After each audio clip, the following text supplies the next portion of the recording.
দড়িয়ে মরছে।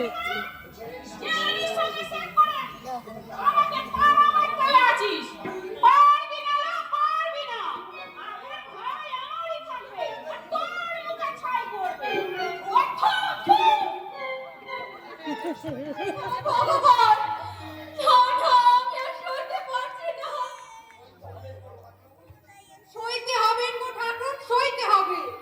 হাল ছেড়ে দিলে চলবে না। ও মা, ও যে ডাক্তার বাবু এইদিকে আসছে গো। ভালোবাসতো না অঞ্চল পঞ্চায়েতে আমাকে খুঁজছিল না গো। হ্যাঁ গো বাবু, কেন? নালিশ করবার জন্য।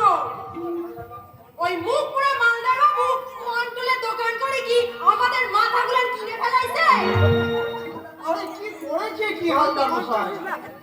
চালে কাপড় মিশাইছে, আবার ওজনে কমতে দিচ্ছে। এ কথা সত্য? হ্যাঁ ডাক্তার বাবু, এ কথা সত্য। তুমি তো বামুন আর আমি স্বামী পুত্র নিয়ে ঘর করি। আমার কথা যদি মিথ্যা কথা হয় তাহলে ভগবান আমার বিচার করবে আর আমার মুখ দিয়ে রক্ত উঠবে। হ্যাঁ। আচ্ছা, শিগগিরই আমি তদন্ত করছি। ডাক্তার বাবু,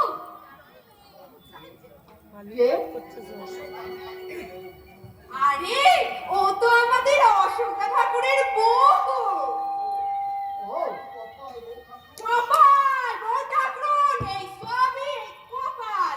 নালে তোমার মতন মেয়েকে কি এই রকম করে পড়তে হয়? এই ডাক্তার বাবুদের লাগান ঘর বর হলে তবে না মামা তো।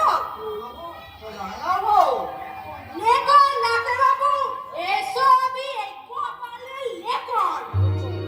একটা ছেলে পুলি হলে তোমার যখন পুলি থাকতেন। কি বলছো? মিথ্যা কথা আমি বলি না। ঠিক তোমার মতন বয়সে আমার পোষা আমার কোলে এসেছিল। ওরা গ্রাম বাংলার নারী।